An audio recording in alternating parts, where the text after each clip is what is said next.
guys, welcome to your first digital at-home learning lesson, Science Edition. Some materials that you're going to need for today's lesson are your shadow sheet, either printed or on your computer digitally. So you'll either need a pencil or your Chromebook. And then I'm also going to ask you to grab an item from home, such as the water bottle, or I put here a chapstick too. Try to pick something that's as close to a shape of a cylinder as possible. So I also thought you can get a can. And what we're going to discuss today is how do shadows change? So we know that there are recognizable patterns in the natural world. Some of the ones that we've discussed previously are the water cycle, when we talked about the phases of the moon, how those always follow a certain pattern. So today's lesson that we're going to discuss is how would we test the sun's effect on a shadow. My computer wants to work with me. All right, so as you recall, we did this previously. Here's Isa modeling when we did this outside. We went out 3 different times and measured the shadow and saw how it changed depending on the position of the sun. So here's where your 2 objects come in. We are going to collect and analyze data to identify these patterns caused by the sun, by the position of the sun. So for your data collection, you'll need your shadow sheet. I'm going to go over it.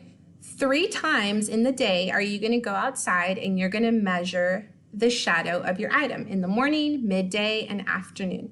Here in this column is where you'll record the actual time that you stepped out. And a tip for you is to wait at least 3 hours before each time that you record, just to make sure that enough time has passed that the length of your shadow has also increased or decreased. And then you're going to measure that shadow and you're going to record the data here. So in addition to the numerical data, I also have you guys having some visual data.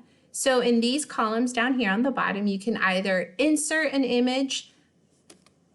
I have an example here of my chapstick, and I took this picture. Whoops, sorry about that. I have that picture at 4:30. You're going to take a picture or draw your object and its shadow in the morning, midday, and then afternoon. Some data collection tips.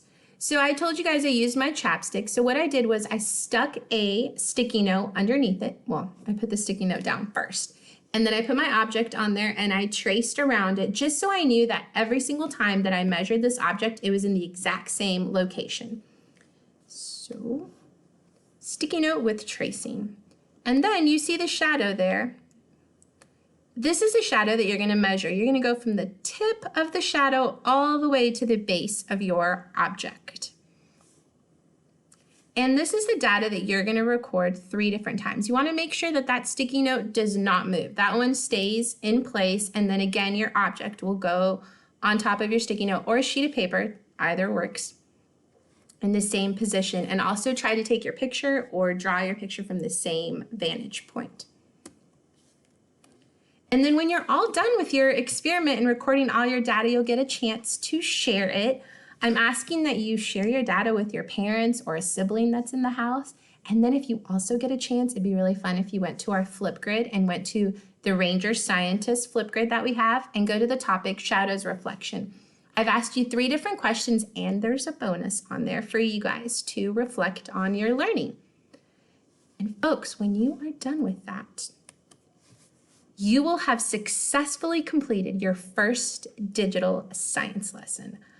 I'm sure they're going to be great, and I can't wait to see your reflections and see what items you picked and all the learning that you did.